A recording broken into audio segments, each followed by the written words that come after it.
Cette année, on aborde les grands mythes de notre temps et les arrière-plans des grands mythes de notre temps. Au mois de juillet, c'est Stéphane Maillard qui nous a partagé son regard et sa vision de Star Wars, que vous connaissez évidemment tous. Mais nombreux étaient ceux qui ne l'avaient pas vu. Donc on pense que ces grands films, tout le monde les voit, mais en réalité, beaucoup de gens ne les voient pas.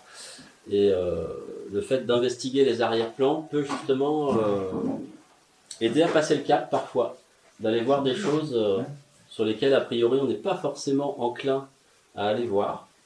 Mais en fait, il y a parfois des pépites derrière ces objets éditoriaux ou cinématographiques. Donc Star Wars au mois de juillet, Le Seigneur des Anneaux ce soir, que j'ai le plaisir de vous partager. Et puis, il y aura possiblement Harry Potter dans quelques mois. Et puis, je crois qu'il y a un autre. Oui, Matrix peut-être.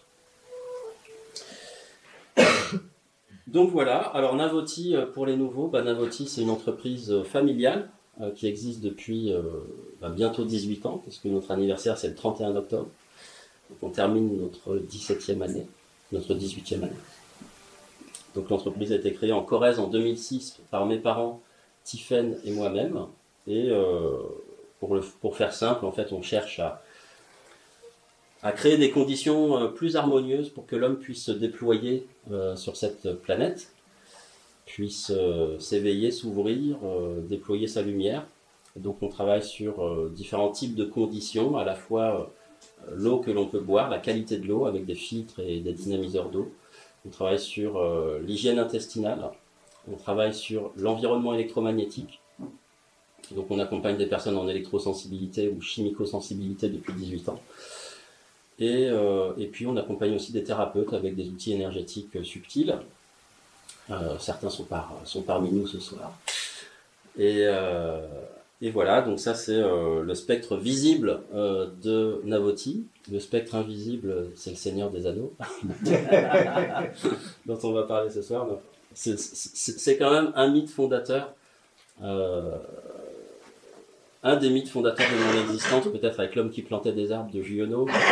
Voilà, c'est quand même quelque chose qui est important pour moi, donc je suis très heureux de vous partager ma lecture de cette œuvre-là. La présentation que j'ai faite, c'est une présentation qui ne va pas tout déflorer. Donc je ne vais pas faire des spoilers sur la fin, d'accord. Par contre, j'espère que ça va vous inciter, vous donner l'envie de découvrir cette œuvre. Alors dans le principe, je vais alterner en fait, aussi pour vous mettre dans l'ambiance, entre des temps où moi je vais vous partager ma vision de certains aspects du Seigneur des Anneaux, avec des extraits de films. Donc il y a à peu près une demi-heure d'extraits, sachant que la trilogie du Seigneur des Anneaux, c'est à peu près 11 heures le film, qui est une trilogie du Hobbit qui fait à peu près 10 heures. Donc voilà, c'est une demi-heure d'images qui vous permettent de comprendre et d'accéder un peu quand même à l'univers imaginatif de Tolkien. Et ensuite, moi je navigue là-dedans pour essayer de vous décrire les arrière-plans qu'on peut trouver dans cette œuvre.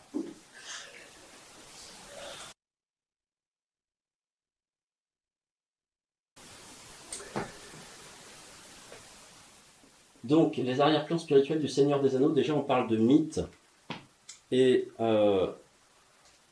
je dirais que contrairement à des romans de gare, à des petites fables, un mythe, c'est quelque chose qui nourrit une civilisation. De génération en génération, on se transmet des savoir-faire, on se transmet de la culture par l'éducation, et puis il y a les mythes qui, eux, ont une vibration différente. Sinon, le mot n'existerait pas, et surtout, on ne se rappellerait pas de mythes millénaires. Les mythes, ils sont accrochés à une couche qui contient du sacré, à une couche qui contient des archétypes, c'est-à-dire des symboles des formes vivantes qui sont universelles. Et quand on traverse un mythe, en fait, ça parle à tout le monde. Ça parle à des parties de nous-mêmes. Et c'est ça qui distingue une petite histoire de très grandes histoires. C'est que les très grandes histoires durent. Les très grandes histoires transcendent, traversent les religions, traversent les races, traversent les civilisations, traversent le temps et viennent ensemencer les générations. Donc le Seigneur des Anneaux fait partie de ces grands mythes. Pour ceux qui l'ont découvert avec les films, c'est avant tout une œuvre littéraire extrêmement profonde, dont je vais vous décrire l'auteur, J.R.R. Tolkien. Un de ses contemporains, C.S. Lewis, qui a fait Narnia, que vous connaissez peut-être, parle des mythes de cette manière-là. De même que la parole est une invention par rapport aux objets, le mythe est une invention à propos de la vérité. C'est là qu'on touche une autre couche, en fait. Quand on parle des objets sensibles. Quand on touche au mythe, on vient chercher des archétypes. On vient chercher des archétypes qui sont une réflexion de la vérité. Et donc, ce qui transite à travers l'histoire, à travers les personnages, à travers le récit et les événements, c'est vraiment une réflexion de la vérité. Donc Tolkien, il a écrit d'abord Le Hobbit, mais d'abord je vais vous parler de lui. Donc c'est un Anglais, né en 1892. Il est décédé en 1973. Il a vécu autour d'Oxford. Il a enseigné à Oxford. C'est un philologue, un professeur qui étudie les langues et l'histoire des grands textes historiques. Et il a vraiment d'abord une vie qui a démarré par la Première Guerre mondiale. Donc il a été mobilisé dans les tranchées dans lesquelles il a combattu durant 2 années. Et puis il a attrapé la fièvre des tranchées. Et donc il a été rapatrié. Ensuite il a été en convalescence jusqu'à la fin de la guerre. Mais en fait pendant la guerre, il a perdu des amis proches, plusieurs. Et ça a très certainement marqué son œuvre. Ceux qui la connaissent, l'univers qu'il déploie, qui est un univers où on va retrouver des forces sombres, où on va retrouver des enjeux guerriers, un combat, une quête, est vraiment empreint de cet enjeu aussi de fraternité qu'on retrouve au combat, qu'on retrouve aussi dans Dire Straits avec Brothers in Arms, des choses comme ça. On retrouve vraiment cet enjeu de la fraternité.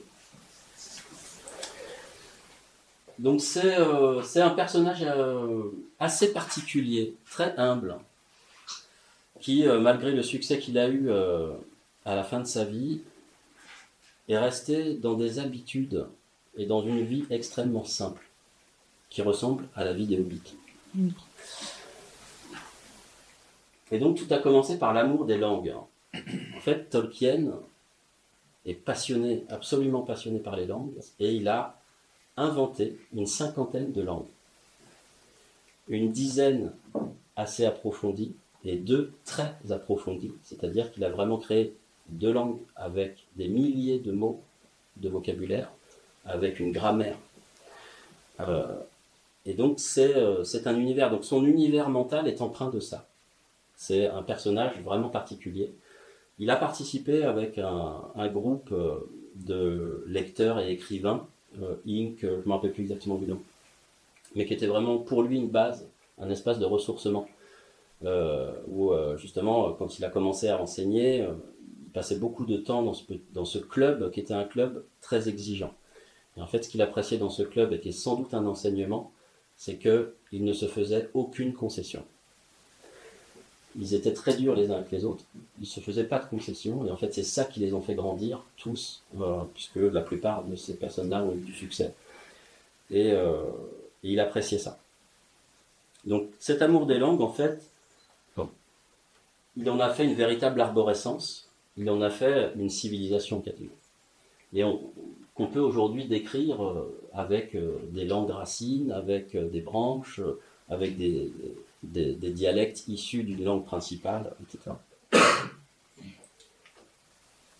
Donc on voit ici par exemple la langue elfique, qui est une des races qu'on retrouve dans le Seigneur des Anneaux. Ici, c'est la langue des nains. Ici, c'est le portail des mines de la Moria, sur lequel on retrouve un langage nain.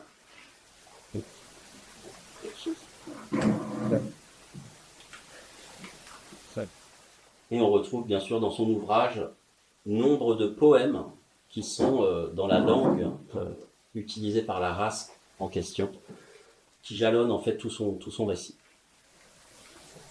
Donc là vous retrouvez l'anneau unique dont nous allons parler ce soir. Alors on voit tout cet univers évidemment linguistique, et donc on peut se représenter ce personnage dans son bureau avec des centaines de livres, avec des centaines et des milliers de manuscrits entassés. C'est son fils en réalité qui a publié et finalisé le Silmarillion, qui est un appendice qui a donné aujourd'hui la série Netflix Les Anneaux de Pouvoir. Donc c'est son fils qui a Christopher dont il a donné en fait la mission de formaliser, finaliser en fait le reste de son travail, parce qu'en fait il démarrait plein de choses qu'il amendait, qu'il corrigeait, sur lesquelles il revenait pendant des décennies en réalité. Donc en fait c'était une sorte de caverne, une grotte dans laquelle il travaillait, et son univers mental était juste gigantesque. Et donc, il développait aussi des territoires. Donc, en fait, il est vraiment parti d'une carte, d'une géographie. C'est ça qui est intéressant, c'est que déjà, les langues, elles s'appuient sur un terroir. Et en fait, c'est quelqu'un qui s'appuie véritablement, qui crée des identités. La création d'une langue, c'est une identité. Et donc, pour créer des langues, en fait, il a créé des territoires. Il a créé des cartes pour pouvoir les localiser. Parce qu'on est conditionné par notre environnement. Nos langues sont issues aussi de nos manières de vivre, sont issues de notre géographie, etc. Donc il a vraiment fonctionné de cette manière-là. Donc là, on voit la carte de la Terre du Milieu, qui est l'espace géographique dans lequel se déroulent toutes les épopées du Seigneur des Anneaux. La Terre du Milieu, donc avec ses mers, ses océans, ses différents territoires montagneux, les plaines, le territoire des hommes avec le Gondor, le Rohan avec les cavaliers, la comté avec The Shire, la comté avec les hobbits, les elfes qui vivent dans les forêts, dans la Lorienne, les nains qui vivent dans les montagnes, et puis les orques qui vivent dans le Mordor. Donc en fait c'est toute une géographie, un monde auquel il a donné naissance, avec une histoire complexe qui s'étale sur des millénaires, qui traverse des âges entiers, comme on pourrait traverser l'âge glaciaire, l'Atlantide, etc. Donc c'est d'une complexité et d'un niveau de cohérence qui est insensé, en fait. Ce qui caractérise vraiment l'œuvre de Tolkien, c'est le niveau de cohérence, parce que quand on va jusqu'à écrire des langues, quand on va jusqu'à créer des langues, quand on crée des dictionnaires, en fait, hein, quand on crée vraiment une langue épaisse, donc les deux langues qu'il a créées sont vraiment épaisses, comme des vraies langues, donc c'est vraiment créer des dictionnaires. Et bien en fait, on est obligé de se relier à des identités, on est obligé de se relier à des histoires pour comprendre comment elles ont émergé. Donc en fait, c'est une histoire qui est extrêmement vaste, et donc là, il y a la série de Netflix qui traite des Anneaux de Pouvoir, mais fondamentalement, c'est un peu comme l'univers de Star Wars, on pourrait faire 10, 50 sagas, avec une saga sur le Gondor, une saga sur le Rohan, une saga sur l'ère du Premier Âge, des années des arbres, enfin, c'est infini. Et ce qui est intéressant avec Tolkien, c'est qu'il s'est exprimé sur son inspiration. Moi, c'est ce que j'aimerais bien retrouver sur Léonard de Vinci, par exemple, et c'est ce que j'ai titillé d'ailleurs le propriétaire du Clos Lucé. Je l'ai incité à faire ça, c'est-à-dire à se questionner sur l'intuition. D'où vient l'intuition de Léonard de Vinci? D'où vient l'intuition de ces personnes qui sont capables de déployer en fait des univers entiers? Eh bien, on a la chance, Tolkien nous partage, alors en quelques mots, sa manière d'appréhender en fait l'imaginaire et l'écriture. Donc on va écouter ça.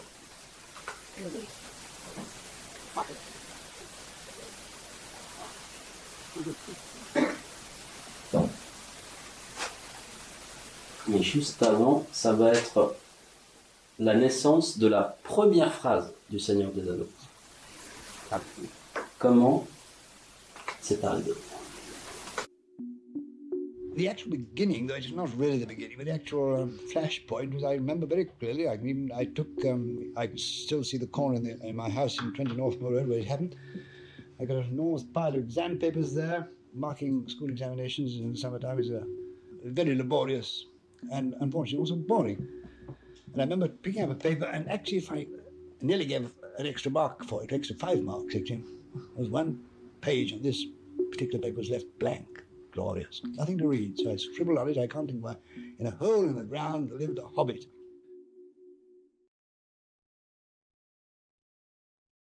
Voilà comment est la première phrase du Seigneur des Anneaux, sur une page blanche.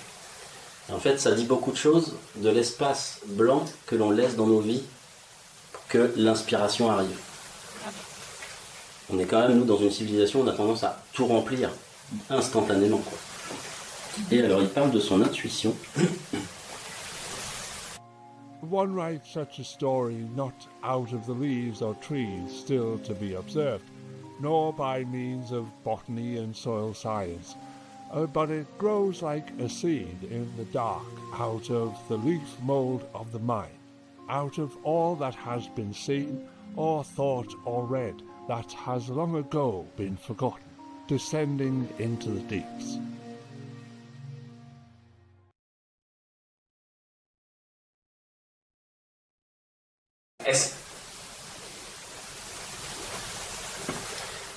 Alors ça rejoint aussi la page blanche, c'est-à-dire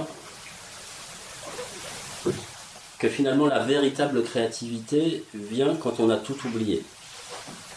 Donc c'est ce qu'il exprime, et le fait d'oublier, c'est le fait de donner le temps aux informations et aux expériences qui nous traversent et qu'on éprouve, de descendre en nous, dans nos profondeurs, dans notre terreau. Et de ce terreau peut émerger quelque chose. Je trouve ça vachement intéressant de pouvoir avoir ces mots de Tolkien. Donc ça, c'était une lettre qu'il a faite, c'est pas sa vraie voix. C'est une lettre qu'il écrivait sur le Seigneur des Anneaux. Parce que c'est exactement la modalité de travail que l'on a à Navoti. C'est-à-dire c'est comme ça que l'on crée à Navoti. Comme ça que le bâtiment a été accompagné. On l'a écrit. C'était un véritable travail d'équipe. Donc c'est intéressant de le voir nommé par un aussi grand créateur. Donc se donner le temps de faire redescendre l'information dans le terreau, dans le ventre, pour que émerge quelque chose de nouveau et qui ne soit pas juste la somme, la conséquence de nos interactions avec l'environnement sensoriel. Donc ça, c'est un enseignement qui, en soi, est juste fondateur dans l'époque que l'on traverse aujourd'hui. On est quand même dans un changement de civilisation, donc dans un renouveau. Eh bien, on est exactement dans ce processus-là. Et toutes les forces qui empêchent de donner le temps et de descendre dans le terreau, eh bien, en fait, empêchent ce processus de renouvellement. Alors, la chronologie du Seigneur des Anneaux, en gros, Tolkien, à son retour de la guerre, il commence à écrire durant sa convalescence. Ensuite, il devient professeur. Il publie Le Hobbit qui, à la base, en fait, est un récit qu'il avait commencé à écrire pour ses enfants. Parce qu'en fait, il adorait, en fait, écrire des histoires. Un peu complexes. Mais pour ses enfants, bon, pour le Noël, etc. Donc, enfin voilà, il avait un univers mental qui était juste incroyable, en fait. Et donc, l'écriture du Hobbit, c'était juste un récit pour ses enfants à la base. Et puis, il y a une nouvelle, parce qu'il y a quelqu'un qui l'avait lu et qui lui a proposé d'éditer la nouvelle en plusieurs morceaux dans une revue. Il a accepté, ça a eu tout de suite du succès, et puis ensuite, ça a été édité en livre en 1937. Donc, à partir de ce moment-là, il commence doucement à avoir une petite notoriété. Lui, il poursuit son travail d'écriture, de création de civilisation, Et Le Seigneur des Anneaux est édité en 1960 et c'est issu de ce processus. Donc on voit bien que il n'écrit pas 50 romans dans plein d'univers différents. Non, c'est sa vie, c'est cet univers. Et en fait, il est là pour produire ça. Et il produit en fait un univers. Et dans cet univers, il y a quelques parcelles qui nous parviennent avec ces publications. En 1978, il y a un dessin animé qui sort sur Le Seigneur des Anneaux, que j'ai vu quand j'étais petit, parce que moi je suis né en 74, donc je l'ai vu peut-être 10 ans plus tard, parce qu'en fait c'est pareil, hein, c'est arrivé en France un peu plus tard. Il y a une maison d'édition qui a publié Le Seigneur des Anneaux dans les années 90. Et puis en 2001, sort le premier opus de la trilogie Le Seigneur des Anneaux, réalisé par Peter Jackson. Un petit mot sur Peter Jackson aussi, parce que c'est pas anodin. Peter Jackson est un fanatique du Seigneur des Anneaux depuis son adolescence. Et il s'est toujours dit qu'il le produirait à l'écran. Simplement, à l'époque, la technologie n'était pas suffisante et lui-même ne se sentait pas assez mûr pour retranscrire, faire une narration cinématographique d'un roman d'une telle densité, en fait, qui n'est pas du tout écrit pour le cinéma. Et donc Peter Jackson, dans les années 90, se dit c'est bon, c'est le moment, la technologie est assez avancée et moi je me sens prêt. Donc avec sa femme, ils ont commencé à décortiquer Le Seigneur des Anneaux et à le triturer dans tous les sens pour en faire 3 volets. Donc Le Seigneur des Anneaux, La Communauté de l'Anneau, Les Deux Tours et Le Retour du Roi. Mais 2001, c'est aussi au mois d'avril la sortie du film Le Fabuleux Destin d'Amélie Poulain, réalisé par Jean-Pierre Jeunet, qui est, je ne sais pas ce que vous en pensez, mais en tout cas pour les gens de ma génération, le Fabuleux Destin d'Amélie Poulain, c'est une musique inoubliable, c'est un moment inoubliable, et je pense qu'on a tous été marqués à vie par la fraîcheur, la joie qu'aimait ce film, quoi. Et cette joie, elle est un petit peu rabattue quelques mois plus tard, le 11 septembre, puisque le 11 septembre 2001, il y a 2 tours qui s'effondrent. Alors je ne dis pas que c'est un attentat. 2 tours s'effondrent. Et on se retrouve propulsé dans une autre ère que cette ère d'insouciance dont Amélie Poulain finalement devient le dernier témoignage, puisqu'à partir de ce moment-là, l'insouciance disparaît. On rentre dans une ère de terreur, d'obscurantisme, de totalitarisme. Les libertés se réduisent chaque année un peu plus. Et donc le 11 septembre marque un véritable tournant. Et quelque part, j'ai écrit un texte sur Amélie Poulain, parce que pour moi, Amélie Poulain, c'est le dernier témoignage de l'insouciance. C'est-à-dire qu'à partir de ce moment-là, l'humanité ne connaîtra plus l'insouciance. Ce qu'on traverse depuis le 11 septembre, et qu'on vit de manière plus intense depuis 2020 avec Covid, la guerre en Ukraine, et ainsi de suite, et c'est loin d'être terminé, fait que nous ne pourrons plus jamais avoir ce niveau d'insouciance. C'est pas plus mal. Vivre dans une barbe à papa, à un moment donné, ça a ses limites aussi. Mais en tout cas, c'est important de le témoigner, en fait. Et en décembre de cette même année sort donc Le Seigneur des Anneaux. Peut-être l'antidote, justement, à cette période obscurantiste.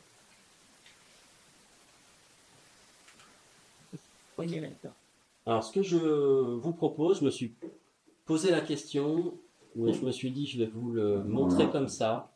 J'aimerais qu'on regarde cette séquence introductive du premier film, donc La Communauté de l'Anneau, qui dure 7 minutes, mais parce que ça va vous donner, pour ceux qui ne l'ont pas vu, un corpus quand même, un contexte. Ça va vous donner quelques images, vous allez voir les différentes races, etc. Et ça permettra de rebondir dessus ensuite. Et cette introduction, je trouve qu'elle est, dans sa narration, extrêmement tolkienienne, dans sa manière de formuler en fait les choses et le récit. Donc c'est les 7 premières minutes de la trilogie du Seigneur des Anneaux.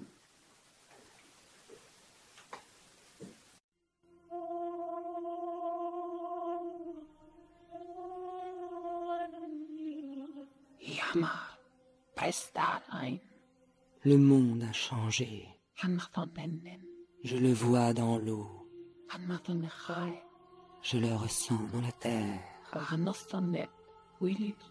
Je le sens dans l'air. Beaucoup de ce qui existait jadis est perdu. Car aucun de ceux qui vivent aujourd'hui ne s'en souvient.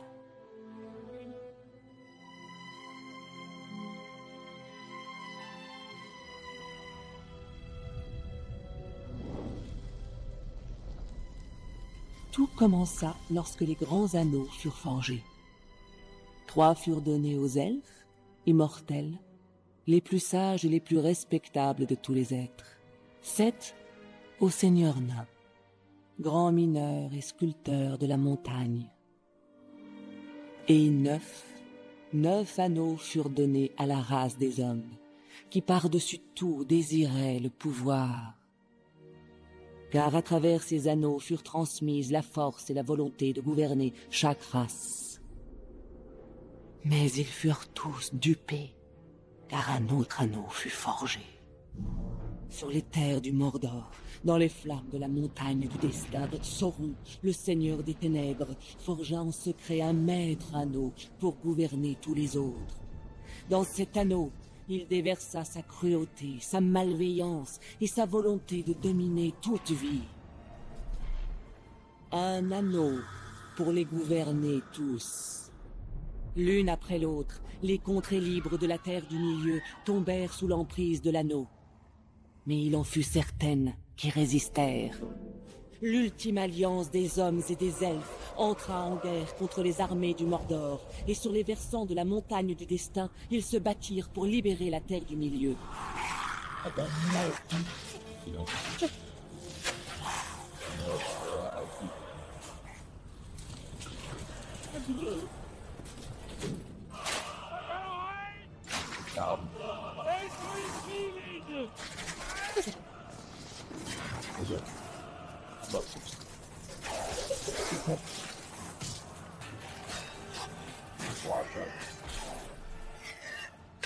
La victoire était proche.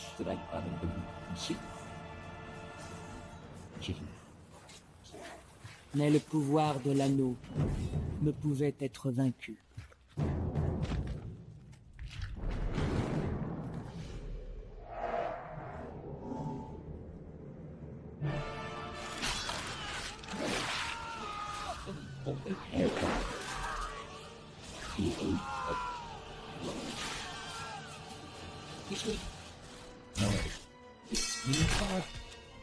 Ce fut à ce moment précis, alors que tout espoir avait disparu, qu'Isildur, le fils du roi, s'empara de l'épée de son père.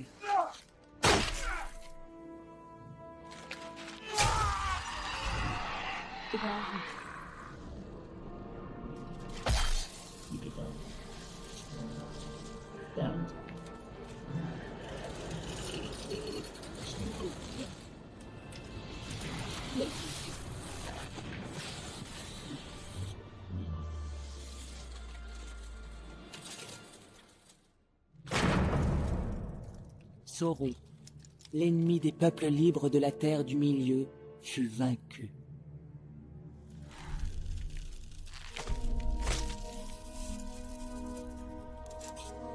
L'anneau alla à Isildur, qui eut la seule opportunité de détruire le mal à jamais.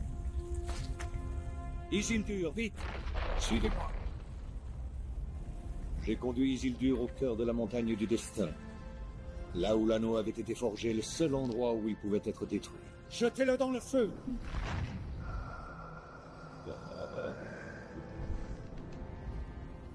Détruisez-le! Isildur! Tout aurait pu être fini ce jour-là, mais il permit au mal de perdurer. Mais le cœur des hommes est aisément corruptible. Et l'anneau de pouvoir est sa volonté propre.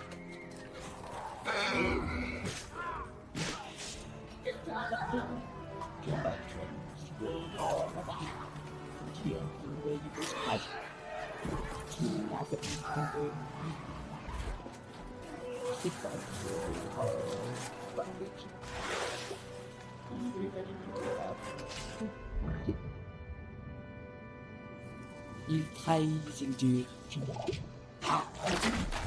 le menant à la mort.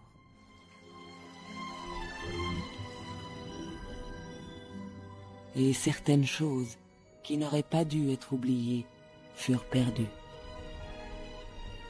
L'histoire devint une légende, la légende devint un mythe. Pendant 2500 ans, plus personne n'entendit parler de l'anneau. Jusqu'à ce que par hasard, il prit au piège un nouveau porteur.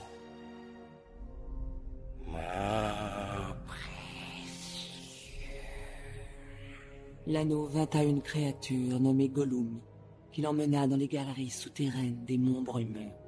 C'est là que l'anneau le rongea.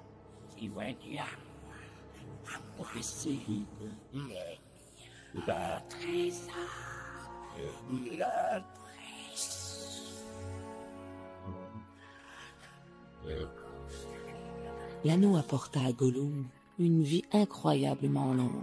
Pendant 500 ans, il lui dévora l'esprit. Et dans l'obscurité de la caverne de Gollum, il attendait. Les ténèbres s'insinuèrent à nouveau dans la forêt du monde. Une ombre à l'est engendra une rumeur, murmure d'une peur sans nom. L'anneau de pouvoir comprit que son heure était venue. Il abandonna Gollum. Mais il se passa une chose à laquelle l'anneau ne s'attendait pas. Il fut ramassé par la créature la plus improbable qui soit. Qu'est-ce que ceci? Un hobbit, Bilbon Saquet de la comté. Un anneau?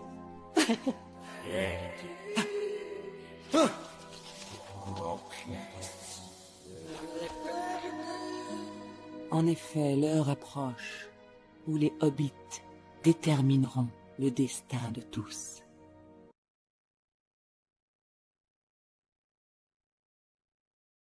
Voilà qui donne déjà un aperçu des batailles qui ont conditionné du coup l'histoire dans laquelle s'inscrit le Seigneur des Anneaux.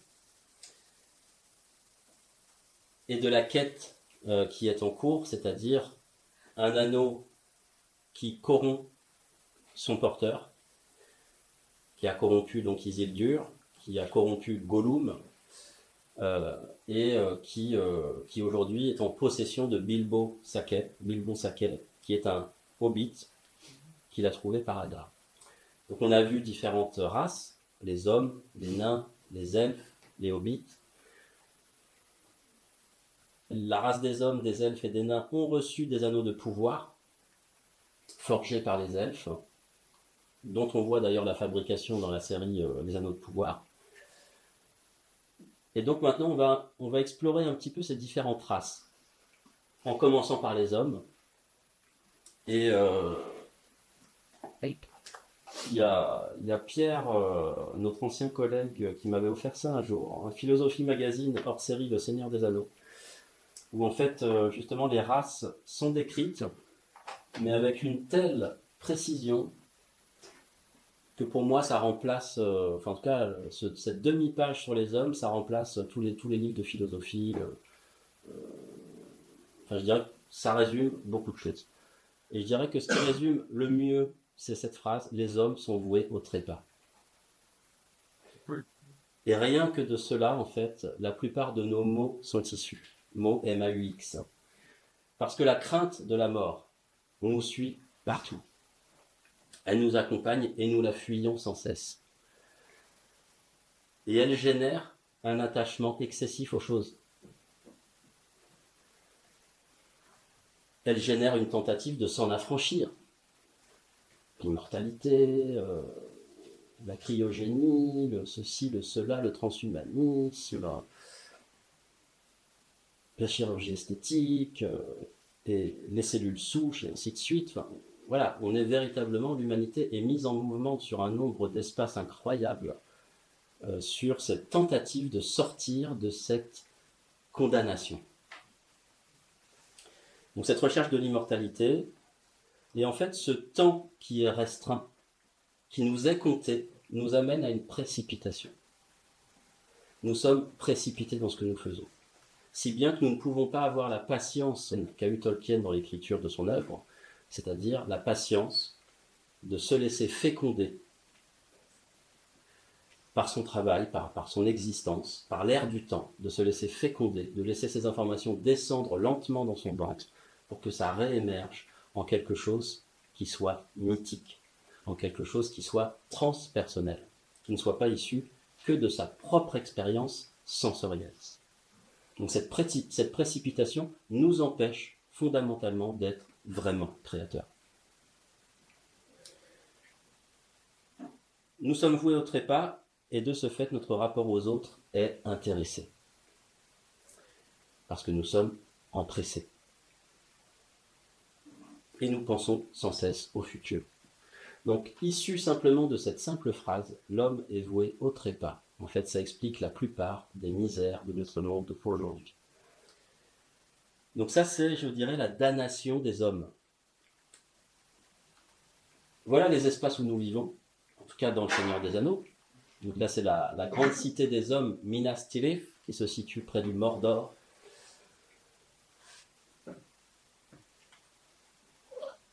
À côté de ça, on a les hobbits qui, eux, n'ont pas reçu d'anneaux, parce qu'on les appelle le petit peuple. C'est une ramification de la race des hommes, mais ils sont de petite taille. Et ils sont extrêmement grégaires. Donc ils vivent dans leur petit territoire, la comté, que pour la plupart ils n'ont jamais quitté. Nous on a vécu en Corrèze 10 ans avec Tiphaine. Je trouve que la Corrèze est un territoire qui pourrait refléter ça. On a rencontré des paysans qui n'étaient jamais sortis du territoire. Donc on est un peu sur cette nature de personnage, très proche de la terre, humble, simple, avec la joie de partager les choses simples de la vie.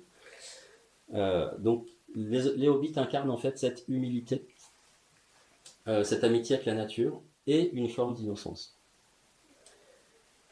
Et il y a une phrase qui est intéressante et que Tolkien formule justement à propos des hobbits, c'est que sans le sublime et le noble, le simple et le commun sont simplement médiocres. Sans le simple et l'ordinaire, le noble et l'héroïque n'ont aucun sens. C'est-à-dire que le fait d'incarner cette humilité donne un sens à ce qui est majestueux. Ce qui est majestueux n'aurait aucun sens sans cette humilité. Donc c'est le pendant, je dirais, à l'excellence, c'est le pendant à la magnificence. Et donc leur existence, retranchée du monde, dans ce territoire qui est un grand jardin, où ils vivent effectivement dans un trou. Here, in a hole, with the ground, lives a hobbit.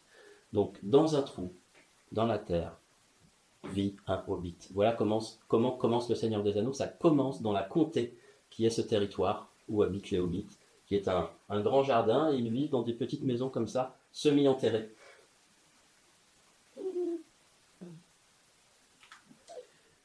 Les elfes, quant à eux, sont des êtres immortels, et je dirais qu'ils représentent, ils symbolisent en fait l'art, l'esthétique, la science, la magie aussi, puisque ce sont eux qui ont forgé ces anneaux de pouvoir, aidés par Sauron, mais je dirais que la maîtrise artisanale et une partie de la magie vient des elfes. Donc ce sont des êtres majestueux, sages, et qui sont des protecteurs de la Terre du Milieu, qui sont des protecteurs des êtres de la Terre du Milieu. Une phrase qui les caractérise très bien, c'est qu'ils ont un amour fervent pour le monde physique. Et ils désirent l'observer et le comprendre pour lui-même, pour ce qu'il est, et non comme un matériau à utiliser ou comme une source de pouvoir. En cela, ça les distingue fondamentalement de la race humaine, qui cherche à faire de toute chose une source de pouvoir. Qui cherche à faire de toute chose quelque chose à utiliser, à prendre pour lui. Donc les elfes ont cette contemplation, je dirais, et cette mission de protection. Voilà leur logis, leurs habitats. Donc ici, on a Foncombe, et puis ici, on a leur habitat dans la forêt de la Laurienne, où ils vivent dans les arbres. Donc c'est très ouvragé, ça ressemblera à du gothique, je dirais. Quant aux nains, qui sont une population à part, qui vit également un peu à l'écart du monde et des affaires du monde, parce qu'ils sont reclus dans leurs montagnes. Ce sont des grands artisans, des grands travailleurs de la montagne. Ils en extraient des matériaux, ils transforment ces matériaux. Ce sont les grands artisans de la terre du milieu. Voilà typiquement un de leurs lieux de vie, donc, qui sont les caves de Khazad-dûm, et dans lesquelles une partie du Seigneur des Anneaux se déroule. Donc on est sur une architecture qui est très cubique. Pour ceux qui connaissent Steiner d'ailleurs, qui a élaboré différents types d'architecture, lui aussi, il a donné des formes de ce type-là, des types de mobilier et d'architecture plutôt cubique. D'ailleurs le Goetheanum à Dornach en Suisse est de cette typologie architecturale. Alors que les elfes, c'est plus rond, c'est plus cristallin, plus aqueux. Alors toutes ces races, à un moment donné, vont se retrouver confrontées, du fait de ce mal qui se réveille en terre du milieu, vont se trouver confrontées à se rassembler chez les elfes, chez Elrond, qui est le roi des elfes, pour justement échanger, discuter, quoi faire de ce péril. Et donc toutes les races se retrouvent sur place. Ça s'appelle le Conseil d'Elrond, et donc je vais vous présenter ce court extrait. Vous n'avez pas le choix. L'anneau doit être détruit.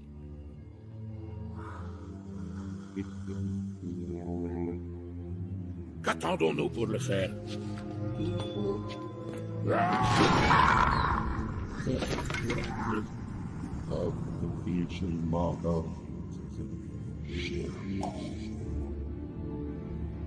L'anneau ne peut être détruit, Gimli, fils de Glóin, par aucun moyen en notre possession. L'anneau a été forgé dans les flammes de la montagne du destin. Il n'y a que là qui puisse être détruit.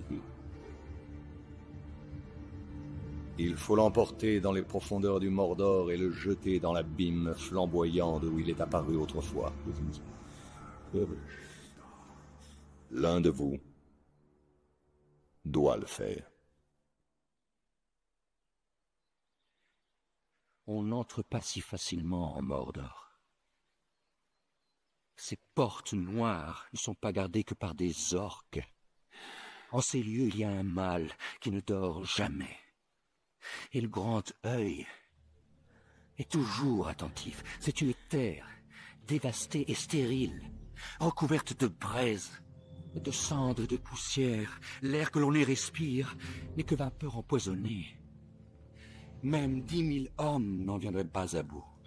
C'est une folie. N'avez-vous pas entendu ce que le seigneur Elrond a dit? L'anneau doit être détruit. Et je suppose que vous croyez être celui qui doit le faire. Si nous échouons, qu'arrivera-t-il? Que se passera-t-il quand Sauron récupérera son anneau? J'aime mieux mourir plutôt que de voir cet anneau dans les mains d'un elfe. Donnez l'anneau! Il le faut! Oui, nul ne peut se fier à un elfe. Il reste. Vous n'avez rien entendu. Well, my friend, don't you mind British on the down for this sea base with the face of a cheap was like you've been passing. Give my dog. Say what it is. I'll ask you this thing. It's what? Well, what you are. Je vais le faire! Et vous n'en avez que faire de mon peuple! C'est sur la chute du Mordor! Je vais le faire!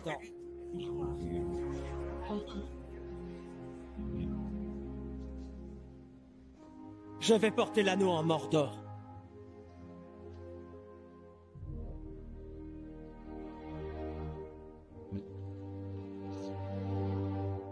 Bien que je ne connaisse pas le moyen. Je vais vous aider à porter ce fardeau. Frodon Sake. Aussi longtemps que vous aurez le porté. Si par ma vie ou ma mort, je peux vous protéger, je le ferai. Mon épée est vôtre. Et mon arc est vôtre. Et ma hache.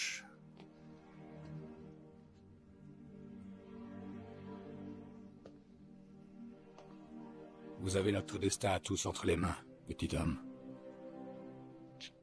Et si telle est la volonté du Conseil, le Gondor se joindra à vous. Monsieur Frodon n'ira nulle part sans moi. Non, en effet, il n'est guère possible de vous séparer. Et cela même lorsqu'il est convoqué à un conseil secret, vous non. Revenons aussi. Faudrait nous renvoyer chez nous attachés dans un sac pour nous en empêcher. Et quoi qu'il en soit, vous avez besoin de gens intelligents pour ce genre de mission. Quête. Chose. Bon, alors ça te met en course, Pipin. 9 compagnons. Qu'il en soit ainsi. Vous formerez la communauté de l'anneau. Chouette. Où est-ce... Je suis la suite. Hein. Donc de là, toutes les autres races vont aider. Donc Legolas pour les elfes, Gimli pour les nains, et puis Sam, Gamgee et l'autre et Pipin qui vont se joindre à la communauté de l'anneau. Communauté qui va être composée de 9 compagnons.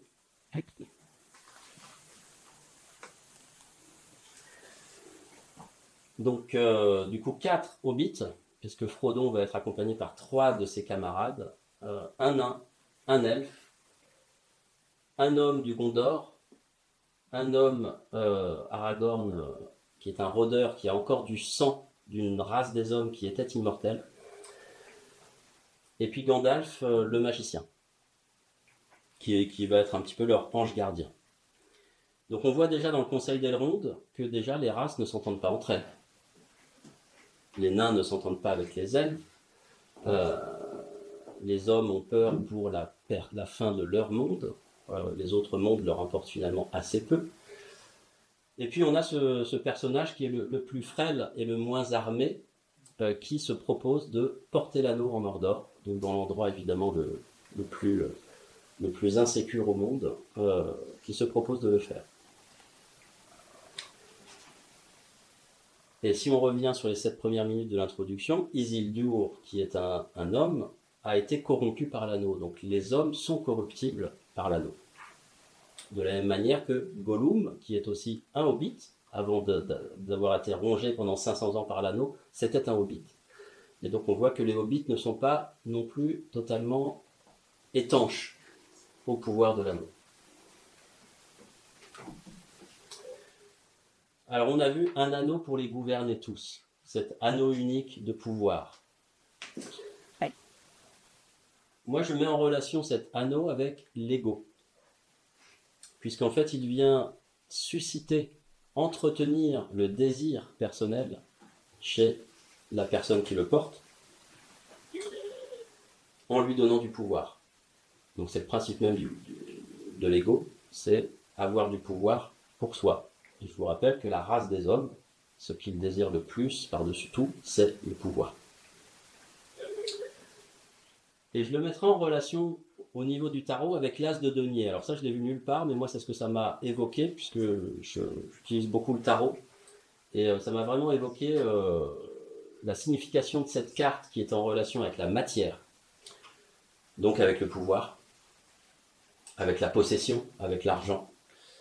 Et l'as de denier, du coup, c'est un anneau, enfin, en tout cas, une pièce unique, comme l'anneau unique. Et donc, on est vraiment sur une carte qui représente cet enjeu de la possession.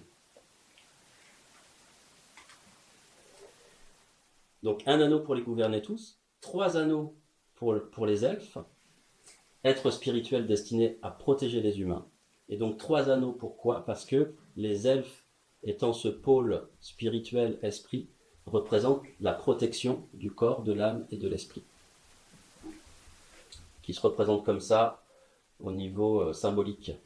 Le corps, le 4, le carré, la matière, l'âme, le 3, et puis l'esprit, le cercle.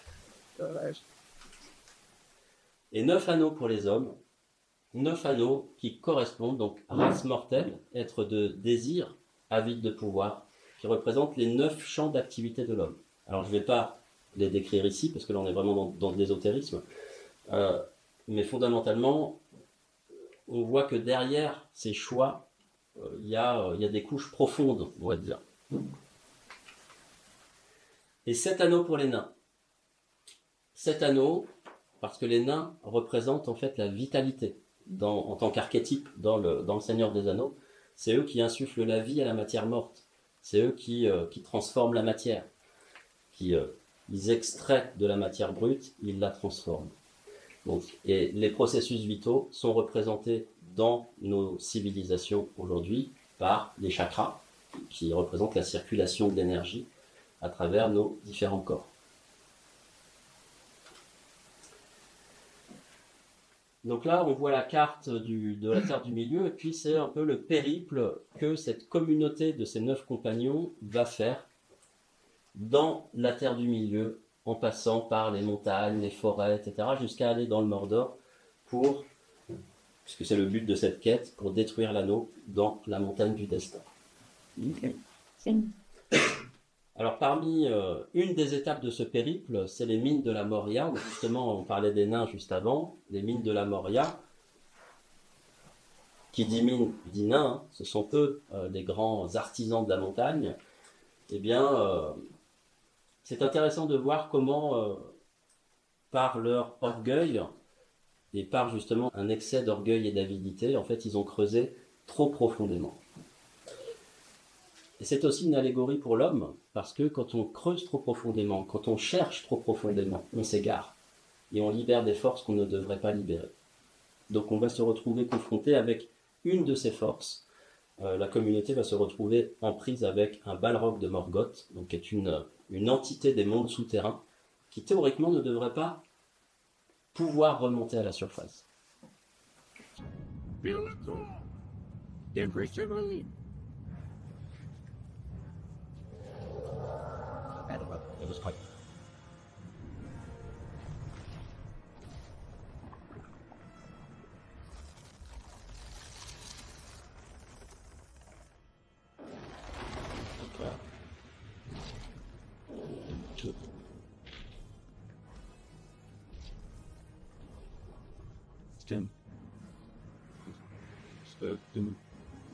Bang.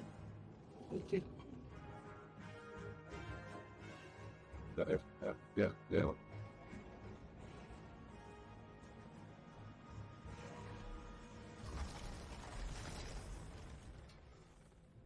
Oh, that's amazing.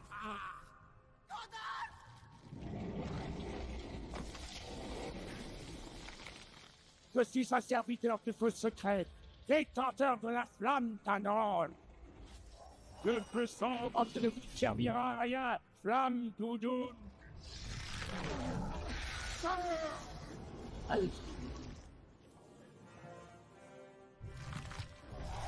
Vous devez partir dans l'ombre.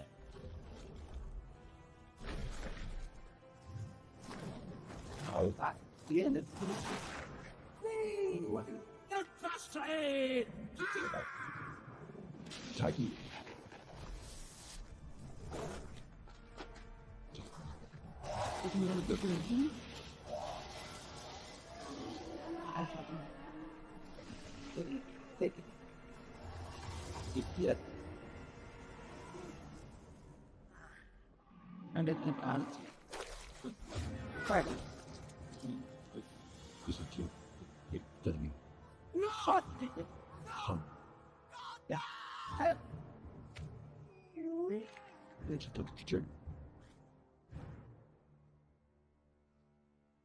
Priez pour votre sou.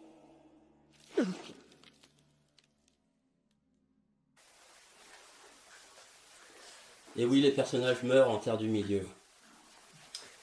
Et donc, tout au long de cette quête de ce périple, certains protagonistes de la communauté de l'anneau vont périr.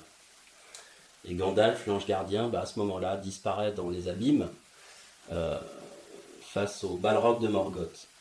Donc cet enjeu de la mort, il est extrêmement prégnant dans Le Seigneur des Anneaux. Très certainement parce que Tolkien a été touché, évidemment, en étant dans les tranchées pendant la Première Guerre mondiale, en ayant perdu ses proches. Et puis plus tard, en vieillissant avec la Deuxième Guerre mondiale, puisqu'en fait il continuait d'élaborer son récit, donc en fait s'est nourri de tout cela.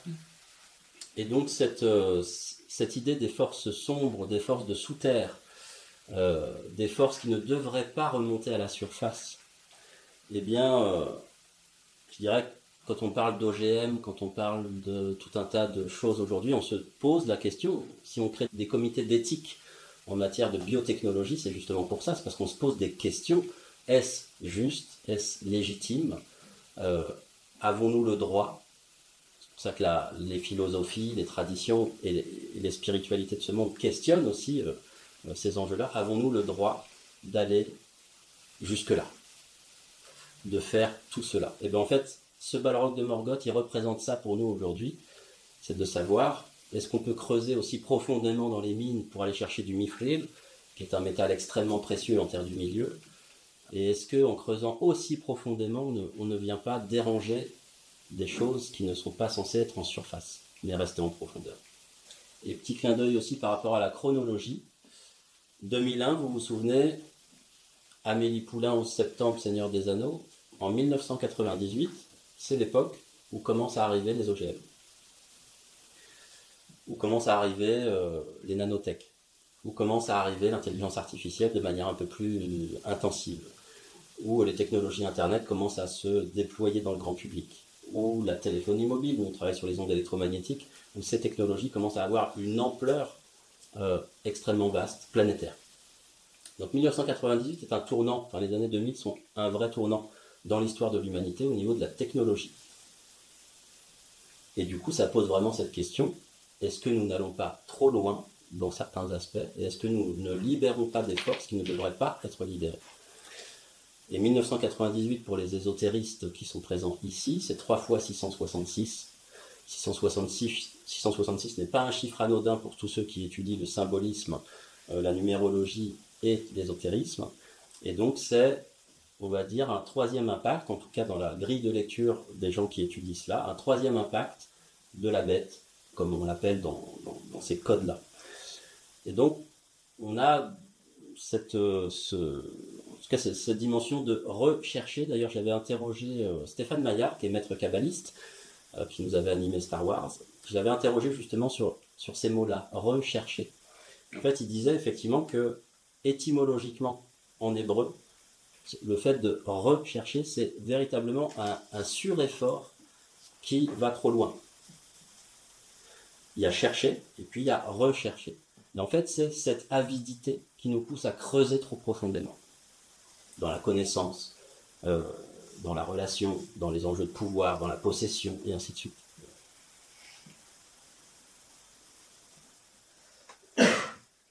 Alors Gandalf le Gris disparaît dans les abîmes, et en fait la thématique de la mort est très importante dans Le Seigneur des Anneaux, parce que la vision qui est partagée est vraiment singulière, et du coup on va voir un petit peu la suite.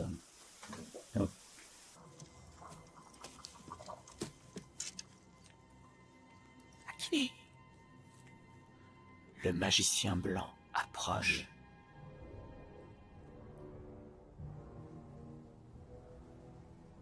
Ne le laissons pas parler, il nous jetterait un mauvais sort.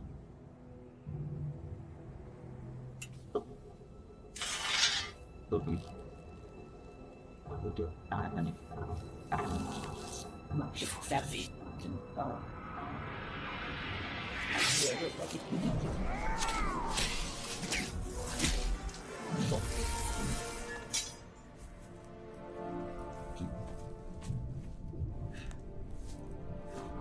Vous êtes sur les traces de 2 jeunes hobbits. Où sont-ils? Ils sont passés par ici, avant-hier. Ils ont fait une rencontre à laquelle ils ne s'attendaient pas. Est-ce que cela vous rassure? Qui êtes-vous? Montrez-vous!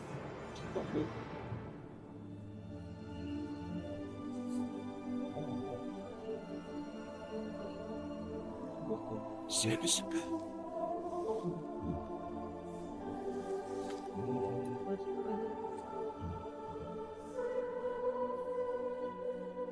Vous êtes tombé. À travers le feu et l'eau. Du plus profond cachot au plus haut sommet, je combattis le Balrog de Morgoth.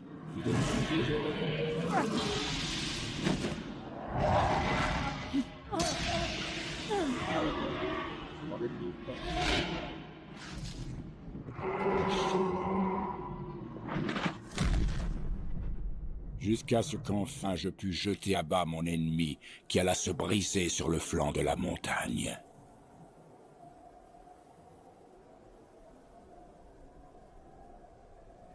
Les ténèbres m'entourèrent, et je m'égarai hors de la pensée et du temps.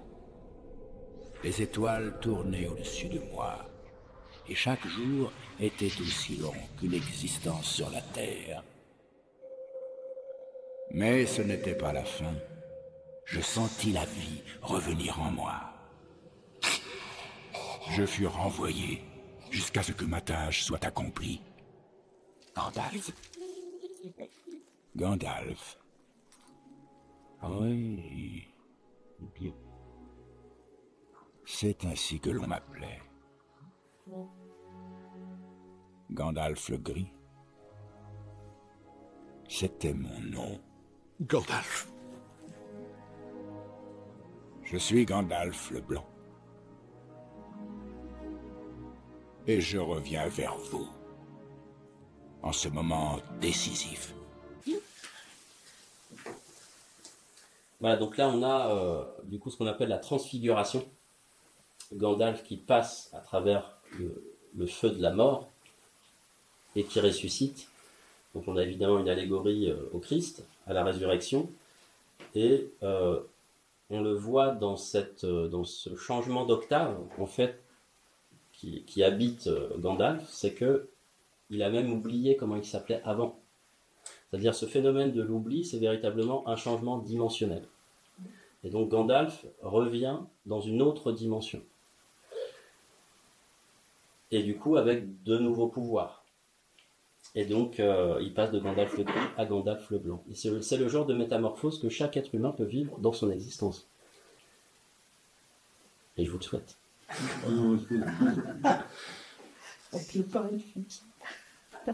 Peut-être que le Lembas se vienne.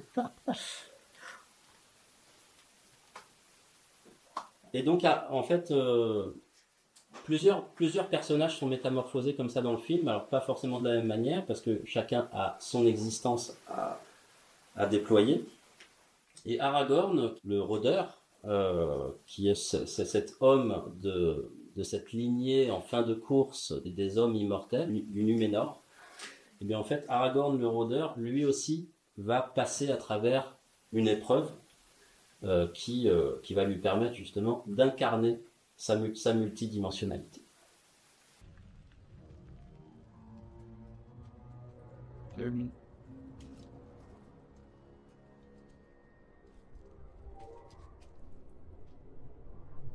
Qui pénètre dans mon domaine?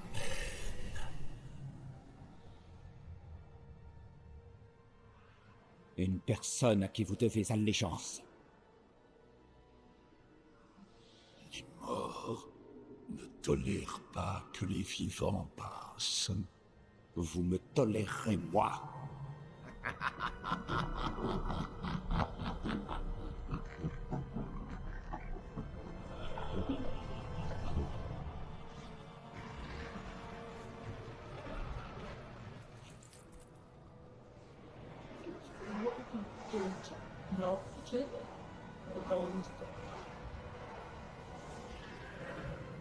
La voie est close. Elle fut faite par ceux qui sont morts. Et les morts la gardent.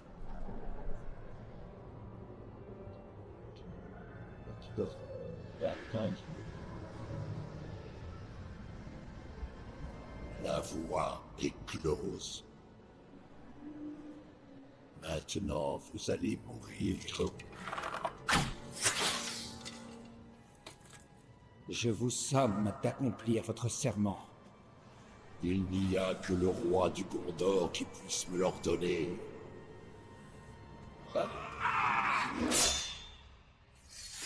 La lame a été brisée. Elle a été reforgée.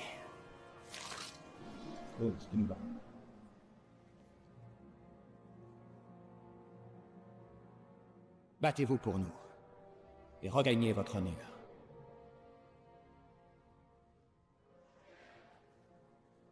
Que dites-vous?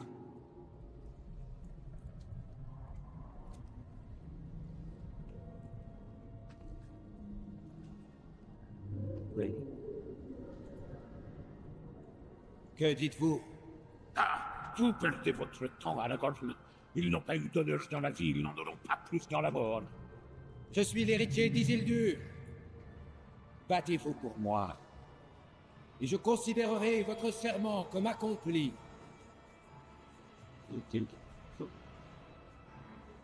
Que dites-vous?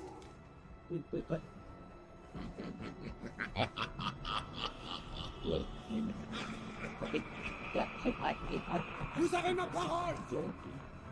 Battez-vous, et je vous libérerai du monde des morts vivants. Que dites-vous?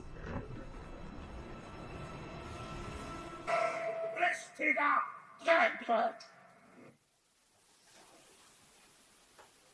Donc Aragorn, fils d'Arathorn, qui est un héritier d'Isildur, qui était le roi du Gondor, qui a été corrompu par l'anneau. En fait, Aragorn, il porte cet héritage de corruption, et c'est pour ça qu'il n'assumait pas jusqu'à ce moment-là sa royauté.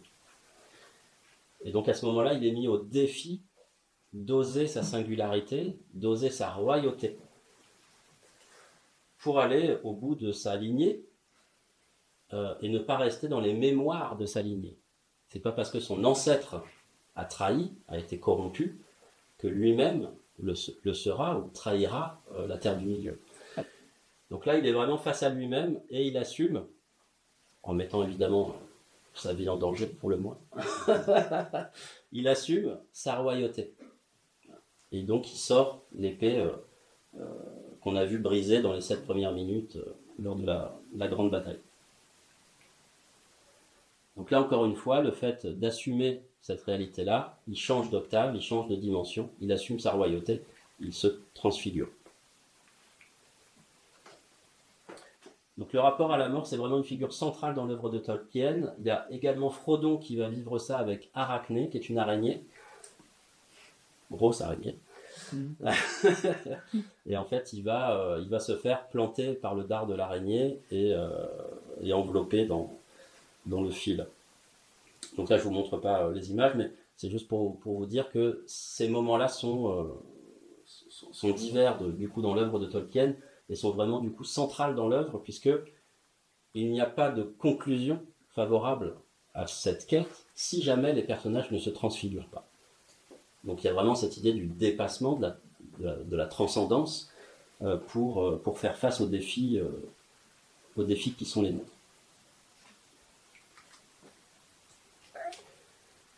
Alors il y a un personnage sur cet enjeu de la mort, pour nous ramener à quelque chose pas contemporain parce qu'il nous a quittés, Steve Jobs, mais en tout cas que tout le monde connaît, donc fondateur d'Apple, qui est un personnage assez déconcertant, parce qu'il, dans sa manière de vivre, sa manière d'entreprendre, il est extrêmement inspirant, extrêmement inspirant. Nous on s'en inspire beaucoup pour Navoti, mais en fait il inspire des milliers d'entrepreneurs partout sur la planète, non pas, je dirais, dans le mauvais sens du terme, parce qu'il ramène les choses à leur essentiel. Donc c'est vraiment quelqu'un qui est plus qu'un entrepreneur technologique. Il faut pouvoir l'écouter, si vous avez le temps, prenez le temps de l'écouter sur YouTube, il y a de nombreuses interviews. C'est vraiment un être singulier, parce que justement il incarnait une dimension de la mort qu'il regardait en face et avec une lucidité qu'il a transmis. Donc là, c'est un discours qu'il a fait devant des étudiants. Et notamment, il y a une citation qu'il avait entendue à l'âge de 17 ans, qu'il a suivi toute son existence et qui a vraiment fondé son existence après. C'est cette phrase-là. Si vous vivez chaque jour comme si c'était le dernier, un jour, vous aurez certainement raison. Donc, malgré le fait que cette phrase soit exacte, à un moment donné, on finit par avoir raison. Mais en fait, derrière ça, derrière cette phrase anodine, c'est comme les hommes sont voués au trépas, derrière, on tire le fil et puis il y a une énorme pelote de laine. Là, c'est exactement la même chose. Se rappeler qu'on sera mort bientôt est pour lui l'outil le plus important qu'il ait jamais rencontré pour faire les bons choix dans sa vie. Parce qu'en fait, tous les matins, il se regardait dans le miroir et disait « Si je dois mourir aujourd'hui, est-ce que je ferai les choix que je m'apprête à faire ?» Et quand, à 2 jours de suite, il se dit « Bah non », et ben en fait, il abandonnait. Qui est capable de ça? Parce que presque toutes les attentes extérieures, la fierté, la peur et l'embarras de l'échec, toutes ces choses disparaissent face à la mort, ne laissant que ce qui est vraiment important. Se souvenir que nous allons mourir est le meilleur moyen que je connaisse pour éviter le piège de penser que l'on a quelque chose à perdre. Vous êtes déjà nu, il n'y a aucune raison de ne pas suivre son cœur. Donc quand on se met dans cette disposition-là, à partir du moment où c'est notre dernière journée d'existence, on est nu face à cette journée. On est dans une sorte d'impératif d'authenticité. Si on n'écoute pas son cœur dans ces 24 dernières heures, on est un être purement insensé. C'est-à-dire qu'on inverse en fait la proposition de l'homme qui est voué au trépas et qui va chercher à tout prix à sortir de ce mécanisme vécu comme une malédiction. On le prend complètement autrement, c'est-à-dire que chaque jour on se pose la question, est-ce que ce que je m'apprête à faire est essentiel si je dois partir dans l'instant qui suit? Personne ne veut mourir. Même les personnes qui veulent aller au ciel ne veulent pas mourir pour y parvenir. La mort est la destination que nous partageons tous. Personne ne s'en est échappé. Et tout est bien ainsi car la mort est certainement la meilleure invention de la vie, son agent de changement. Il efface l'ancien pour laisser la place au nouveau. C'est l'agent de changement de la vie. Nous, on travaille sur ces modalités-là à Navoti, puisqu'on accompagne le changement. On essaye de réduire la résistance au changement. On partage notre expérience auprès d'autres entrepreneurs, auprès de personnes en souffrance. Donc on travaille véritablement sur cette modalité-là. Et fondamentalement, cette disposition-là change beaucoup de choses. Énormément de choses par rapport à cette malédiction, à ce qui est vécu comme une malédiction par rapport à la condition humaine.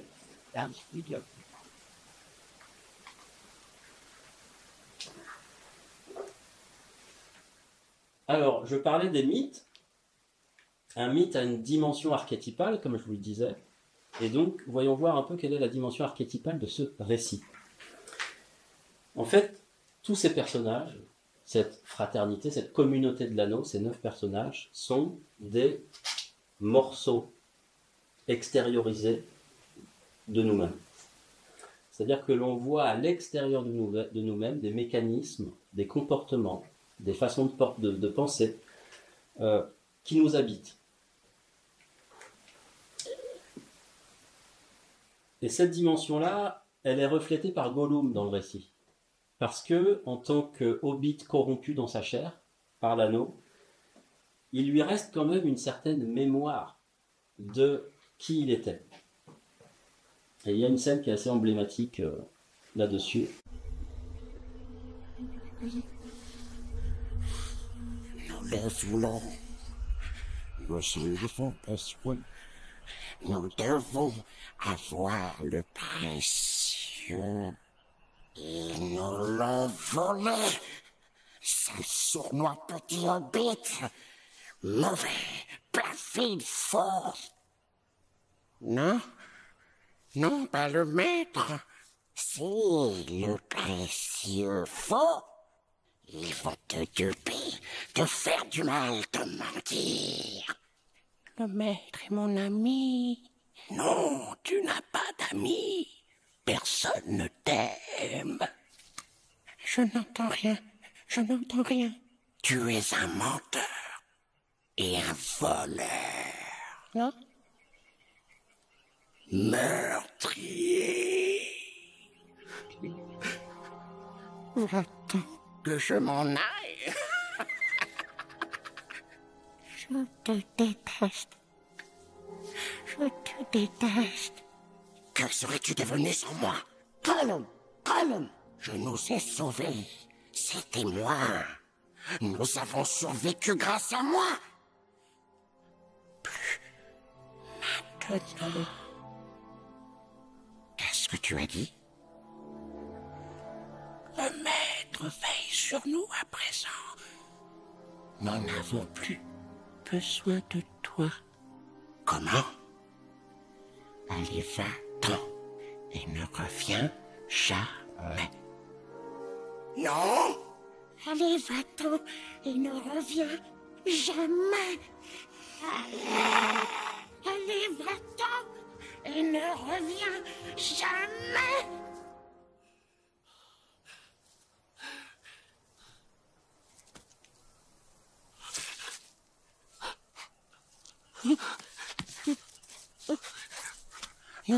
Nous lui avons dit de s'en aller. Et il s'en est allé, mon précieux. Partez, partez, partez! Sméagol est libre!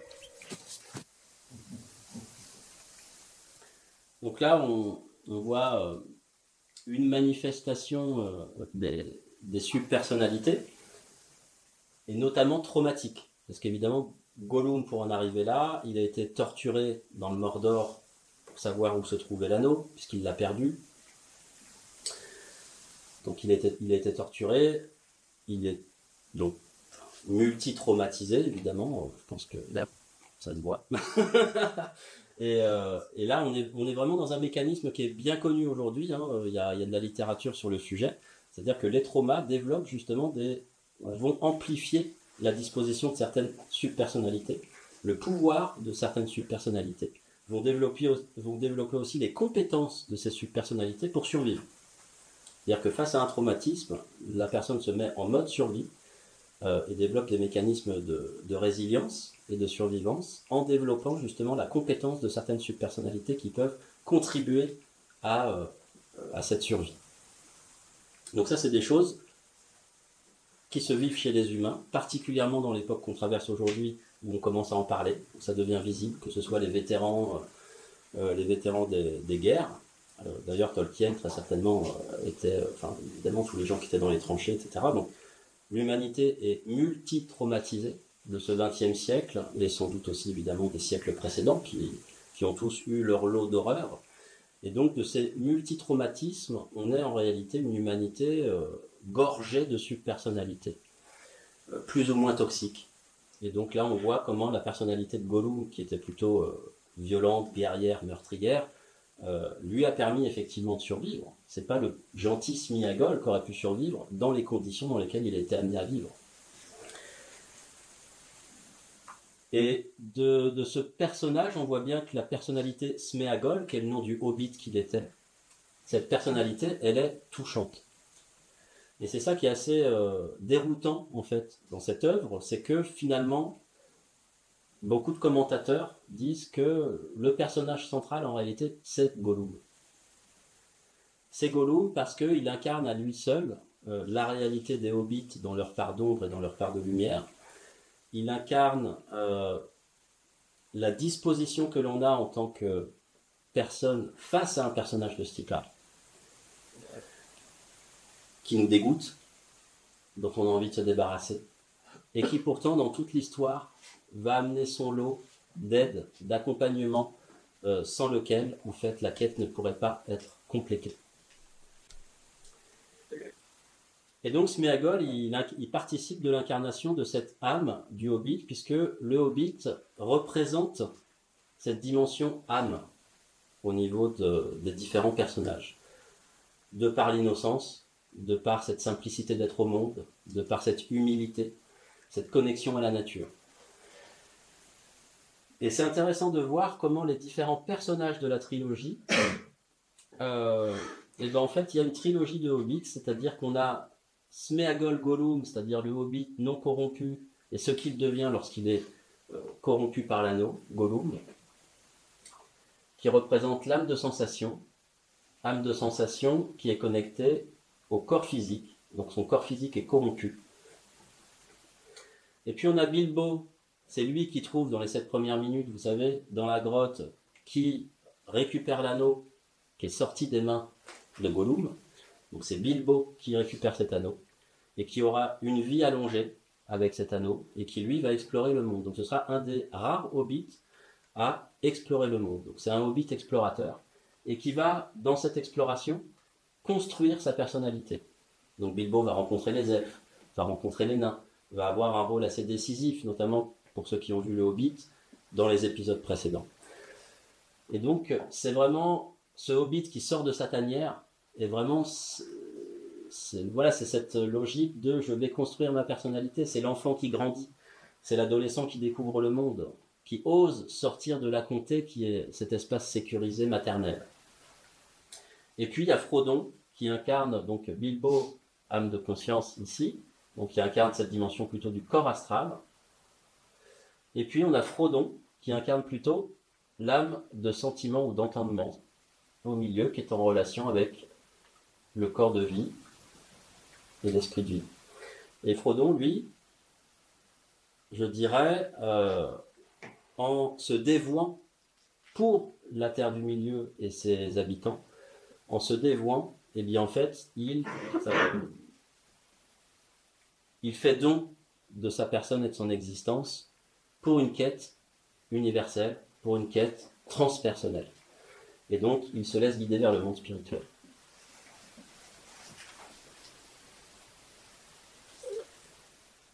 Alors, il y a un autre élément qui est très fort aussi dans l'œuvre de Tolkien, c'est la dimension de la technologie. Et évidemment, dans l'époque qu'on est en train de vivre, Tolkien qui a vécu les 2 guerres mondiales, la mécanisation, la chimie, enfin, on est vraiment dans l'ère de la technologie. Et qui vient impacter, à travers 2 guerres mondiales, directement dans leur chair, nombre d'humains. Donc cette thématique est très présente dans Le Seigneur des Anneaux, et je vous en montre un petit extrait. Ensemble, Seigneur Sauron, nous gouvernerons cette terre du milieu.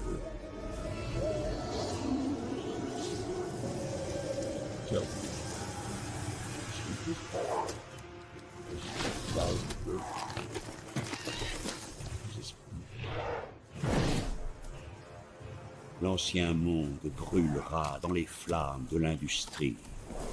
Les forêts tomberont. Un nouvel ordre naîtra. Nous mènerons la machine de guerre avec l'épée et la lance, et la poigne de fer aux orques.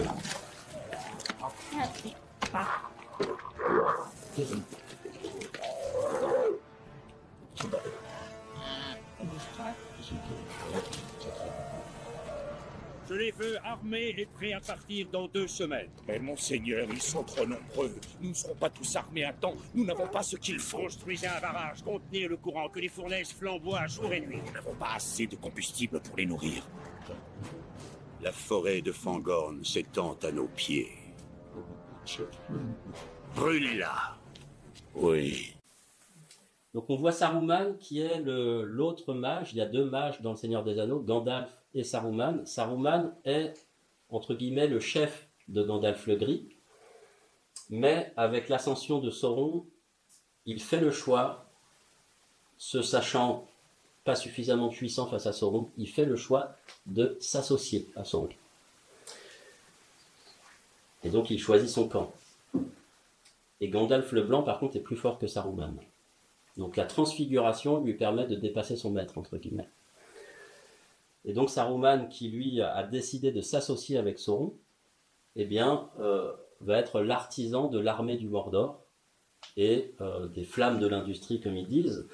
Et en tant que magicien, on voit bien comment ils vont générer des êtres les Uruk-hai, donc ces gros orques, à travers quelque chose qui ressemble à une naissance extra-utérine. C'est des choses sur lesquelles beaucoup de médecins, entre guillemets, de scientifiques travaillent, la naissance extra-utérine.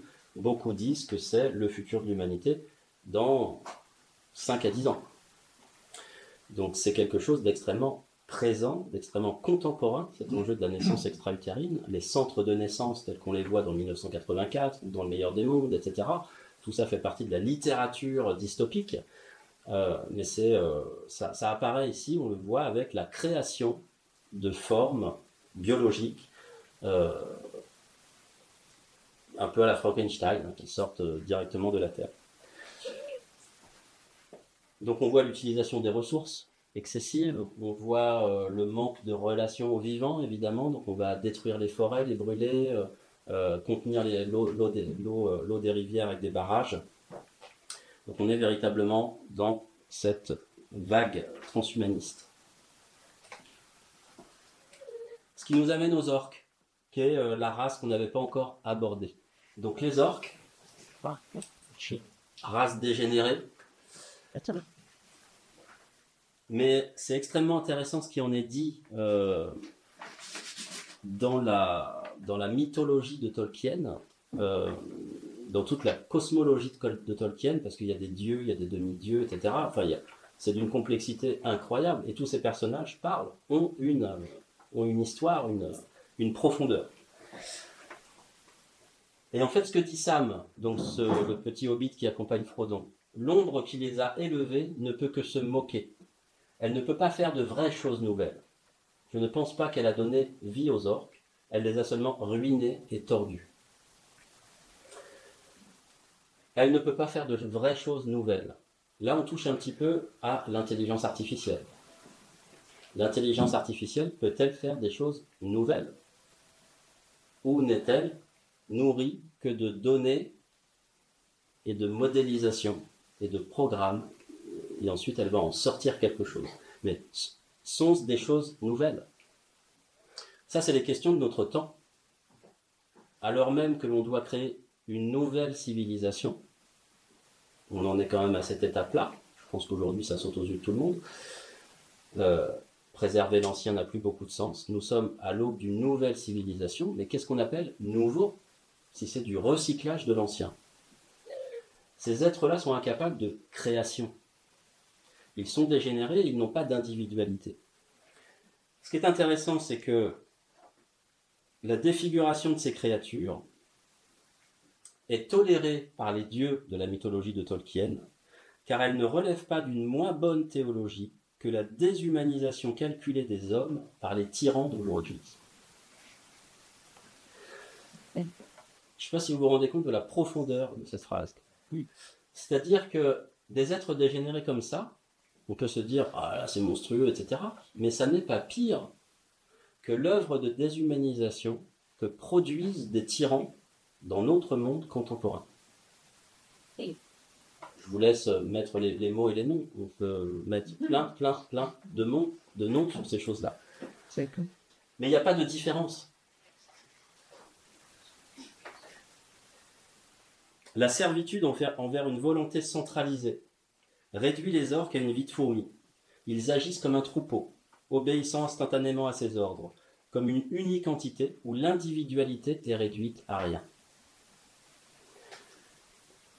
À partir du moment où vous êtes placé dans une situation où on ne respecte pas votre individualité, votre singularité, où on essaye de vous faire rentrer dans des mécanismes collectifs sur lesquels vous n'avez plus prise, on est exactement dans les mécanismes orques. Tous anti-Covid. Si vous ne le faites pas, vous êtes un terroriste. Vous allez tuer vos grands-parents. Ça, c'est des mécanismes orques. C'est-à-dire que vous n'avez plus de libre arbitre. Le positionnement singulier que vous aurez vous criminalisera. Donc il y a une profondeur dans la description de ces races qui est extrêmement pertinente pour pour notre temps actuel. Et donc toutes ces races, ces archétypes, puisque tout ça vit en nous, mais en fait c'est tout un bestiaire qu'il y a dans l'homme. Ça c'est issu de certains livres d'astrologie où on parle du bestiaire astrologique, où on retrouve les 12 signes qui vont être situés, les poissons au niveau des pieds, alors, on a le Sagittaire au niveau des cuisses, on a le Bélier au niveau des genoux, le Verseau au niveau des tibias, et ainsi de suite, qui correspondent aux différentes fonctionnalités de l'être humain. Et si je me réfère à l'allégorie du nerf vague que beaucoup de navociens connaissent, puisqu'en fait c'est quand même un fondamental de notre travail, on va pouvoir voir que tout cela se joue en nous. Et qu'au niveau du nerf vague, on va pouvoir observer que les nains, par exemple, qui sont les transformateurs de la matière, qui gèrent l'anabolisme et le catabolisme, du coup, se placent à ce niveau-là.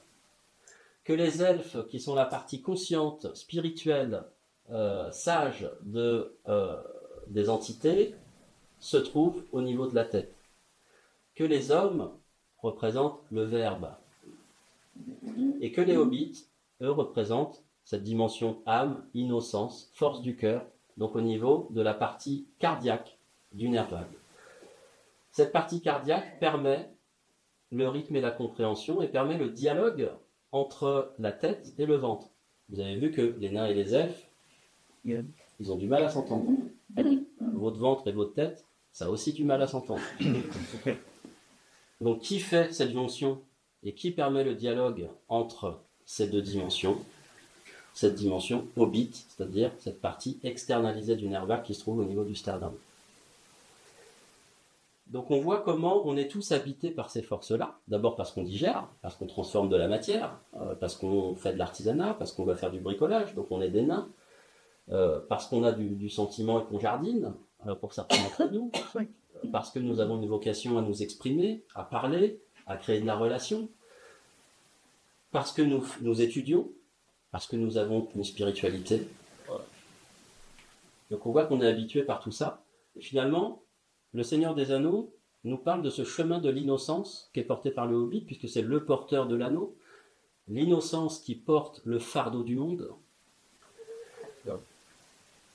et qui nous invite à rencontrer notre enfant intérieur, notre vulnérabilité. Parce que qui porte l'anneau? L'être le plus vulnérable de la Terre du Milieu. L'être le plus innocent. Et c'est lui qui va porter le fardeau du monde. Et je dirais même que c'est le seul à pouvoir le faire. C'est-à-dire que si on veut contribuer à porter le fardeau, il faut qu'on fasse appel à notre hobbit.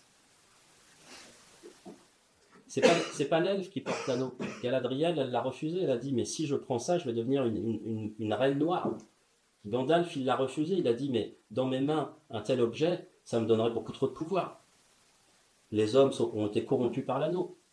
Donc seule l'innocence est capable de transporter le fardeau du monde. Le fardeau du monde, c'est nos propres fardeaux intérieurs. Il n'y a pas de différence à un certain niveau entre le micro et le macro. Le fardeau du monde, il est en chacun d'entre nous. Et nous arrivons bientôt à la fin.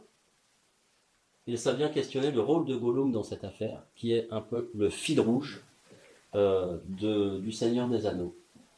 Et qui nous interpelle sur cette chose-là, puisque sans lui, il n'y a pas de fin. Je ne veux pas spoiler.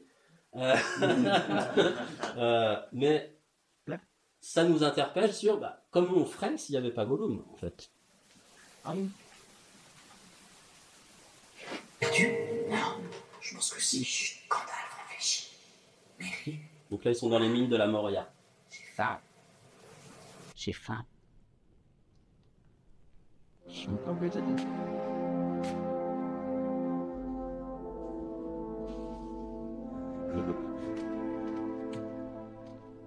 Là en bas, il y a quelque chose.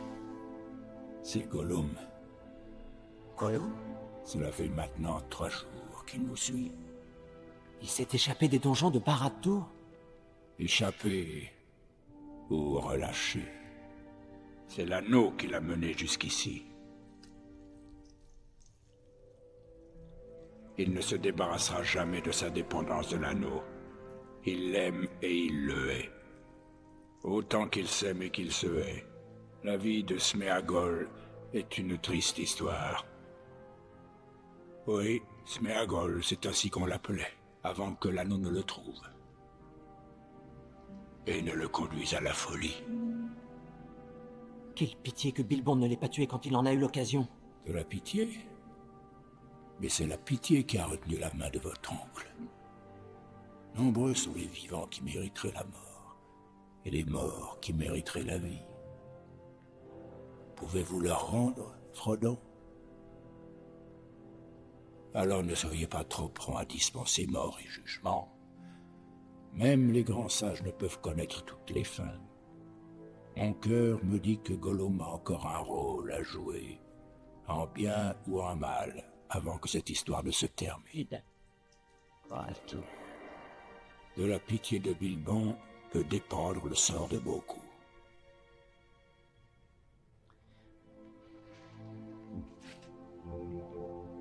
Je voudrais que l'anneau ne soit jamais venu à moi. Que rien de tout ceci ne se soit passé.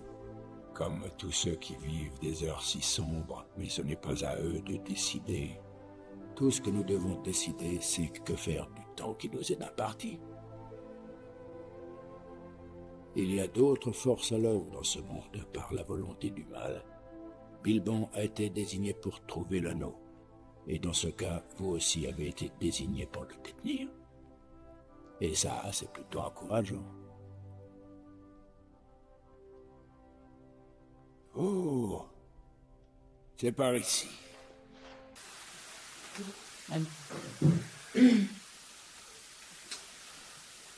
Et enfin, pour finir sur les grandes histoires, il y a Sam Gamgee, donc, qui est le compagnon de Frodon dans cette aventure, le compagnon le plus proche de Frodon dans cette aventure, qui, à un moment donné, se retrouve confronté à Frodon qui commence à perdre pied avec l'anneau. C'est-à-dire il commence à être gangréné par l'anneau, à perdre son discernement. Et donc il nous partage une séquence qui est un peu mythique. Donc à ce moment-là, ils sont capturés par les hommes, parce que les hommes, évidemment, avides de pouvoir, veulent l'anneau pour eux et pour sauver leur civilisation. Et donc ils sont capturés par les hommes, et un des hommes va les relâcher parce qu'il comprend que le périple de Frodon est plus sacré que la seule survie des hommes. C'est moi. C'est votre Sam.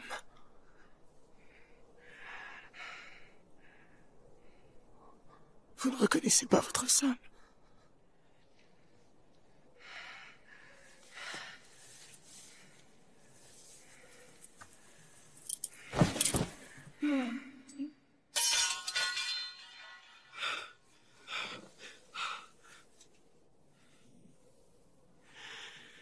Je n'y arriverai pas, Sam.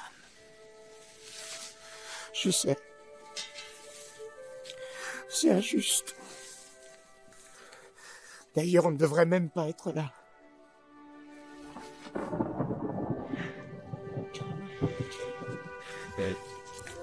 Et on y est.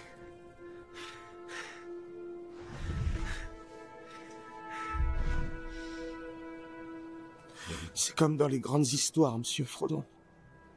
Celles qui importaient vraiment. Celles où il y avait danger et ténèbres. Parfois, on ne voulait pas connaître la fin, car elle ne pouvait pas être heureuse. Comment le monde pouvait-il redevenir comme il était, avec tout le mal qui s'y était passé?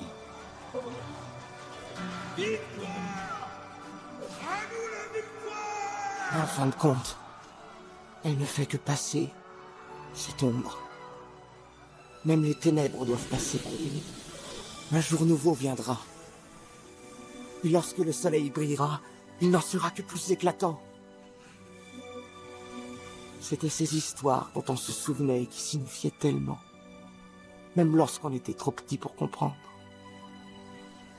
Et je crois, monsieur Frodon, que je comprends. Je sais maintenant. Les personnages de ces histoires avaient 36 occasions de s'en retourner, mais ils ne le faisaient pas. Ils continuaient leur route. Parce qu'ils avaient foi en quelque chose. En quoi avons-nous foi, Sam?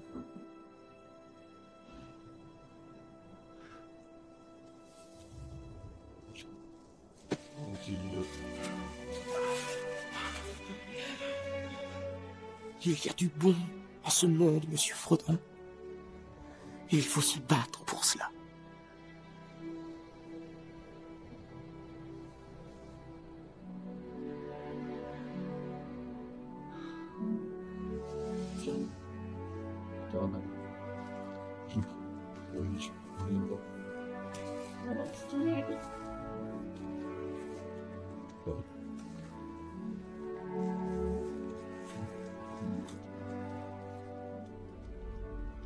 Frodon Sacquet, je crois qu'enfin nous nous comprenons. Vous connaissez les lois de notre pays, les lois de votre père. Vous perdrez la vie si vous les laissez partir. Alors je la perdrai. Relâchez-les.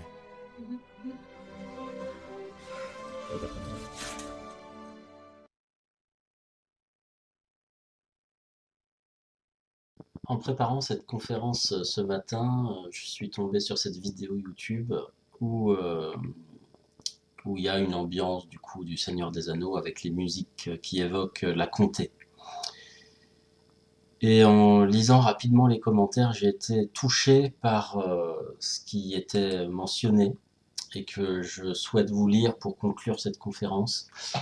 Parce que je trouve que ces commentaires en disent beaucoup sur ce que représente le Seigneur des Anneaux pour les fans, mais pas que pour les fans, et la trace que laisse cette œuvre des décennies plus tard, et la manière dont c'est une œuvre qui permet de réunir, de faire se rejoindre, de trouver de la joie ensemble, en fait, à célébrer ces moments. Alors je vais vous lire du coup ces quelques commentaires. Le premier, qui parle de Sam Gamgee. Nous disons tous que nous avons besoin d'un ami comme Sam, mais peut-être nous devrions être un ami comme Sam pour ceux qui en ont le plus besoin. L'autre commentaire, un deuxième, la seule section de commentaires sur YouTube où tout le monde s'encourage les uns les autres, une vraie et réelle camaraderie. Le suivant, c'est la plus belle section de commentaires que j'ai jamais vue, juste des milliers de personnes qui se réunissent pour profiter de ce chef-d'œuvre. Cela me fait vraiment monter les larmes de joie. Merci à tous de vous être réunis ici pour ce moment incroyable. Et le quatrième, mon père a 76 ans. Il n'a jamais été dans le genre fantastique, dans aucun sens du terme. Au cours des 15 dernières années, j'ai essayé à plusieurs reprises de l'amener à regarder Le Seigneur des Anneaux avec moi en vain. À Noël dernier, j'ai finalement pu le convaincre de s'asseoir et de regarder au moins La Communauté de l'Anneau, le premier volet dans sa version étendue, avec moi. En l'espace de 5 jours, nous avons terminé les 3 versions étendues, soit près de 12 heures de film, et mon père de 76 ans était en larmes à la fin et m'a remercié de les avoir partagées avec lui. Il m'a dit « Je n'ai pas apprécié un tel voyage depuis longtemps ». Donc là, c'est juste 4 commentaires parmi des milliers, bien sûr, sur toutes les vidéos du Seigneur des Anneaux, mais elles témoignent de cette communauté fraternelle, en fait, que cette œuvre a su réunir, et des qualités de cœur qui transpirent de cette communauté. On ne ressent pas d'animosité. Voilà ce message qui dit que tout le monde s'encourage les uns les autres. Il n'y a pas d'animosité, il n'y a pas d'antagonisme, il y a une vraie fédération, quelque chose de très chaleureux qui embrasse les personnes, quoi. Donc je trouvais que c'était une belle conclusion à cette œuvre. Et j'ai été absolument ravi de partager cela avec vous aujourd'hui. Et je vous quitte sur ces quelques images de fin qui concluent cette conférence. Au revoir le Seigneur des Anneaux, au revoir Frodon, et merci pour ce voyage. Merci à vous pour votre présence. Et je vous dis à la prochaine soirée inspirante autour des grands mythes de notre temps.